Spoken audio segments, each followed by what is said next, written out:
Delight IAS पर आप सभी का एक बार फिर से बहुत बहुत स्वागत है। एक बहुत ही इंपॉर्टेंट टॉपिक पर बात करने जा रहे हैं। देखिए, खुद को नियंत्रित करना ना, सेल्फ कंट्रोल करना आसान नहीं है।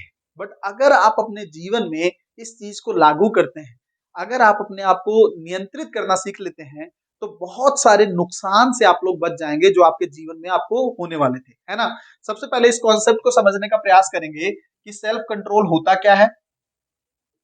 ठीक है, किसको हम लोग सेल्फ कंट्रोल बोलेंगे, किस तरह से इसको किया जाता है, और अगर कोई व्यक्ति खुद को प्रबंधित कर लेता है, सेल्फ कंट्रोल कर लेता है, तो उससे होने वाले फायदे उसको क्या हो सकते हैं, इन सब चीजों को लेकर गहराई से हम लोग चर्चा करेंगे। सबसे पहले तो देखिए भाई, ये होता क्या है। ठीक है, मानव जो है ना, व्यक्ति जो है, उसके एक सीमा है किस चीज की। देखिए, अच्छा अगर कर रहा है, ठीक है, तो उसकी एक सीमा है। अगर यहाँ इस सीमा को वो क्रॉस करता है, तो उसका कार्य क्या हो जाएगा, बुरा हो जाएगा, है ना, कुछ गलत हो जाएगा। उस सीमा को क्रॉस ना करना, उस सीमा को, उस हद को क्रॉस ना करना, इसका मतलब यह है कि आपका अपने आप पर नियंत्रण है। बट अगर आप उस सीमा को क्रॉस कर जाते हैं, उस लिमिट को क्रॉस कर देते हैं, इसका मतलब आपका खुद पर नियंत्रण नहीं है। बहुत ही आसान एग्जांपल से इसको समझने का प्रयास करते हैं। देखिए भाई, समाज में जितने भी अपराध होते हैं, सोच के देखिए, अगर व्यक्ति अपने गुस्से पर नियंत्रण कर ले, तो हो सकता है वो किसी की जान ना ले, है ना, हो सकता है किसी की जान को हानि ना पहुंचाए। अगर व्यक्ति अपने लालच पर नियंत्रण कर ले, तो जितने भी वित्तीय अपराध होते हैं, जैसे चोरी होना या पैसे को लेकर जितने भी इस तरह के क्राइम होते हैं, वो ना हो। और तीसरा और सबसे इंपॉर्टेंट एग्जाम्पल समझने की कोशिश करिए, अगर पुरुष अपने इंद्रिय स्तर पर अपने आप पर कंट्रोल कर ले, तो हो सकता है समाज में बलात्कार की घटनाएं ना हो, रेप के क्राइम्स ना हो। होता या नहीं, तो ये सब चीजें किससे जुड़ी हुई हैं, कंट्रोल से, नियंत्रण से। अगर लालच पर नियंत्रण कर लोगे तो शायद ये नहीं होगा, अगर गुस्से पर नियंत्रण कर लोगे तो शायद ये नहीं होगा, है ना। तो नियंत्रण जो है आपके जीवन में बहुत ही ज्यादा इंपॉर्टेंट है। बहुत सारे लोग जो हैं इस दायरे को क्रॉस कर जाते हैं। अब सोचिए, जब हम ये लिमिट क्रॉस करते हैं, अगर हम लोग कोई अपराध करते हैं, तो समाज में क्या है, कानून व्यवस्था है, दंड मिलता है ना आपको। कुछ ऐसा करने से कंट्रोल कर लेते तो शायद उस चीज का सामना ना करना पड़ता ना, फेस ना करना पड़ता। कई बार ऐसी चीजें भी हैं जिसके लिए कानून में दंड का प्रावधान नहीं है, बट आप अपने लेवल पर अगर आप देखेंगे, तो अपना नुकसान कर बैठेंगे। एग्जाम्पल के तौर पर समझिए, जैसे रोका जाता है कि आप ऑयली खाना मत खाइए, है ना, या खाने को लिमिट में रखिए, ताकि आप कहीं ना कहीं पर आपका फैट इंक्रीज ना हो, उससे होने वाली बीमारियां आपको ना हो, है ना। ऑयली खाना खाते हैं तो बहुत सारी चीजें, बहुत तरह के स्वास्थ्य के नुकसान होते हैं। जैसे शुगर आपको बोली जाती है कि भाई लिमिट में लेनी चाहिए, है ना, कम खाना चाहिए शुगर को।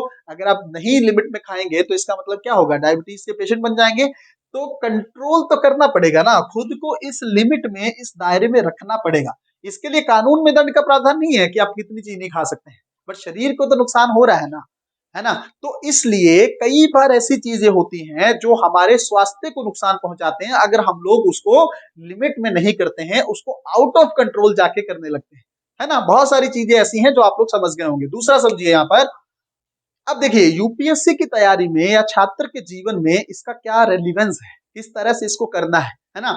अच्छा, एक चीज और पहले समझिए, क्यों जरूरी है ये सेल्फ कंट्रोल, खुद को नियंत्रण करना क्यों जरूरी है भाई। ठीक है, सबसे पहली चीज तो, अगर आप इस जोन में नहीं जाना चाहते, अगर आप कुछ गलत नहीं करना चाहते, उसके लिए जरूरी है ना, ताकि आपको दंड के भागीदार ना बने। जैसे मैंने बोला, स्वास्थ्य का नुकसान अगर आपको रोकना है, अगर आपको फिट रहना है, आप सोच के देखिए, हमारे जो पूर्वज थे या बुजुर्ग लोग होते थे, कंट्रोल करते थे खुद पर, है ना। आज अगर आप देखेंगे, व्यक्ति जो है ना, उसका खुद के जबान के रस पर कंट्रोल नहीं। हमारी जुबान चाइनीज खाना चाहती है ना, स्ट्रीट फूड खाना चाहती है, ऑयली खाना चाहती है, ताकि उसको मसालेदार खाना अच्छा लगता है ना, बट उससे शरीर को होने वाले नुकसान के बारे में नहीं सोचती। जो पुराने पूर्वज जो हमारे लोग थे, बुजुर्ग लोग थे, उसका इस चीज पर कंट्रोल रहता था। तो आपने देखा होगा कि 100 साल से ज्यादा भी जीते थे वो। आज मनुष्य सोच के देखिए, 60 साल में ही उसकी जीवन खत्म हो जा रहा है ना। तो ये सारे नुकसान होंगे अगर आप नहीं कर पाओ। और एक चीज और मैं बता देता हूँ, जो पुराने समय में अगर आप लोग देखते होंगे पहले, कि लोग जाकर जंगल में या यहाँ पे तपस्या करते थे, सन्यासी का जीवन जीते थे, तब भी खुद को नियंत्रण करना सीखते थे, ताकि अपनी इंद्रियों पर कंट्रोल करने के बाद उनको मुक्ति हासिल हो, आत्म ज्ञान प्राप्त हो, आत्म की एक जो होती है ना अनुभूति, परम पद का वर्ड जो आता है, उनको प्राप्त हो, है ना। तो ये कुछ एक कारण हो गए जिसकी वजह से हमें इस चीज को करना है। अब यहाँ पर सोचिए कि अगर मान लीजिए आप यूपीएससी की तैयारी कर रहे हैं, आईएएस की तैयारी कर रहे हैं, बनना है, है ना? या किसी भी एग्ज़ाम की तैयारी कर रहे हैं, उसके लिए इसका क्या रोल है? बहुत ध्यान से समझने का प्रयास करिएगा।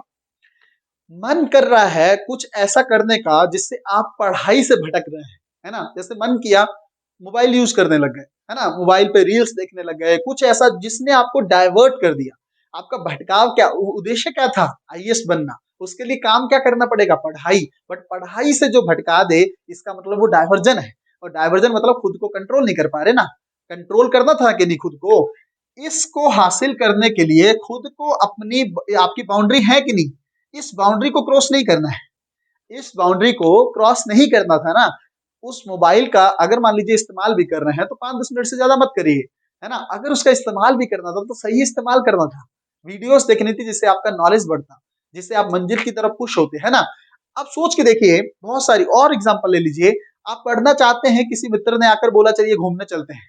अगर कंट्रोल कर लेते फीलिंग पर, मन तो चाहता है ना घूमना, मन तो चाहता है बाहर जाना, मन चाहता है कुछ इस तरह का खाना, मन बहुत सारी चीज़ें चाहता है।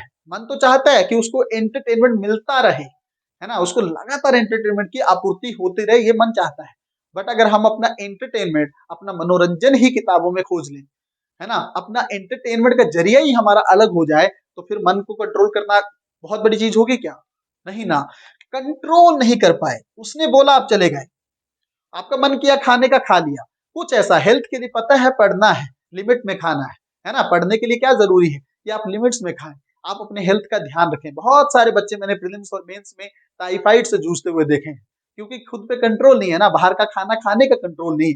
कई बार मजबूरी भी होती है कि आपको नहीं मिल पाता, बट जनरली मैं उन लोगों की बात नहीं कर रहा हूँ। मैं उन लोगों की बात कर रहा हूँ जो मजबूर हैं स्वाद खाना खाने के लिए, है ना? मसालेदार खाना खाने के लिए, स्ट्रीट फूड खाने के लिए, चाइनीज़ खाने के लिए, बहुत सारा जंक फूड जो है, वो कहीं न कहीं पर उसके उसके लिए प्रेरित होते हैं। मैं उन लोगों की बात कर रहा हूँ। तो अगर आप तैयारी कर रहे हैं, अभी आप छात्र जीवन में हैं, तो आपके जीवन का कुछ नियंत्रण है, कुछ बाउंड्रीज़ हैं। उस बाउंड्रीज़ के अंदर रहकर अपने आप को आगे लेके जाना है। कभी भी सोच के देखिए, मैं कितनी बार बोला हूँ, जब पानी बाउंड्रीज़ के बीच में रहता है ना, तो मंजिल के तक पहुँचता है। जैसे ही अगर कंट्रोल लूज़ कर जाता है पानी, तो फ्लड आ जाती है ना? पूजा नहीं जाता फिर उसको। जहाँ पर फ्लड आता है, वो नदी को पूजते हैं क्या? नदी को बुरा-भला बोला जाता है कि आपकी वज़ह से हमारा खेत का नुकसान हो गया, फसलों का नुकसान हो गया, जीवन का नुकसान हो गया, बहुत सारी चीज़ें, है ना? तो आप सोच के देखिए, अगर आप अपने आप को नियंत्रित तरीके से लेकर चलते हैं, कंट्रोल कर लेते हैं अपने आप पे, और ज़्यादा नहीं, कम से कम 2 साल के लिए, और इंद्रियों को लेकर जो गलत चीज़ें हम लोग करते हैं, जैसे मान लीजिए क्राइम को लेकर बहुत सारी गलत चीज़ें, उनको लेकर अगर खुद पर नियंत्रण, आप सोच के देखिए पुराने समय में इसी को लेकर तो जंग थी, है ना? जो विकार हमारे अंदर होते हैं कि हमें क्रोध ना आए, हमारे अंदर लालच ना आए, ईर्ष्या ना आए, ये सब भावनाएँ ना हो, है ना? तो इसको नियंत्रित करने के लिए जब आप बन भी जाएँगे ना, तो अपने जीवन के बारे में जब आप आगे बढ़कर सोचेंगे कि हमें क्यों जन्म मिला है, हम क्यों, आत्म अनुशासन के लिए भी सेल्फ कंट्रोल सीखना होगा। है ना? तो उन चीज़ों के लिए भी आज की प्रैक्टिस आपको हेल्प करेगी, है ना? और एक चीज़ और सोचिए, इससे आपको कभी कोई नुकसान नहीं होगा। बाकी चीज़ों का फ़ायदे चाहे किस क्या हो रहे हैं वो तो मैंने बता दिए हैं, बट इससे कोई नुकसान होगा क्या? अगर खुद को कंट्रोल करके चलेंगे, किसी चीज़ तरह का कोई नुकसान आपको उठाना नहीं पड़ेगा, ठीक है? तो इस चीज़ को बहुत ध्यान से समझना है, तैयारी के ज़ोन में और जीवन में अगर आपको बहुत कुछ अच्छा करना है, अगर आप चाहते हैं कि आपकी मंज़िल आपको जल्दी मिल जाए, अगर आप चाहते हैं कि इसी समाज में आपकी रिस्पेक्ट बनी रहे, अगर आप कभी भी सोच के देखिएगा, जब आप अपनी लिमिट्स को क्रॉस करते हैं, है ना? जब आप गलत इस ज़ोन में चले जाते हैं, समाज में आपकी प्रतिष्ठा दांव पर लग जाती है। आपने चाहे कितनी मेहनत कर रखी हो, है ना? वो कहते हैं ना, इज़्ज़त को बनाने में सदियों लग जाते हैं, बट 1 सेकंड के अंदर उस पर दाग लग जाता है। होता है ना, भारतीय समाज में तो खास करके इस चीज़ को माना गया है ना? फ़ॉरेन में तो चीज़ें अलग हैं, हो सकता है ना हो वहाँ पर, बट भारतीय समाज में इस चीज़ को लेकर बहुत माना जाता है कि आपकी रिस्पेक्ट जो है, उसको खड़ा होने में सालों लग जाते हैं, है ना? आप लोग कितना साल करते हैं, बट कोई ऐसी गलत चीज़ जब आप इस दायरे में जाकर करते हैं, तो आपकी सबसे बड़ा नुकसान जो आपको होता है, आपको प्रतिष्ठा का नुकसान होता है, आपकी इज़्ज़त दाँव पर लग जाती है। इसलिए अपने आप को इस दायरे के अंदर रखिए, अपने आप को बाउंड्रीज़ के बीच में रखिए, ताकि आप बहुत ही स्मूथ लाइफ़ को जी पाएँ, बहुत ही आसानी से अपनी मंज़िल तक पहुँच पाएँ, बहुत सारी चीज़ें ऐसी कर पाएँ जीवन में, जो बाकी लोगों ने नहीं की है, ठीक है? तो मुझे लगता है इस कॉन्सेप्ट को समझाना ज़रूरी था, आप लोग समझ पाए होंगे, दिक्कत कहाँ पर है, कहाँ पर हमें प्रयास करना चाहिए, और इससे होने वाले फ़ायदे अनेक हैं। है ना? कोई लिमिट्स ही नहीं है उन फ़ायदों की जो मैं आपको गिना पाऊँ, फिर भी मैंने बहुत सारी चीज़ें आप लोगों को बता दी हैं। मिलते हैं अगले वीडियो में, तब तक अपना ध्यान रखें, अपनी पढ़ाई को बहुत अच्छे तरीके से करते रहें। बहुत-बहुत धन्यवाद।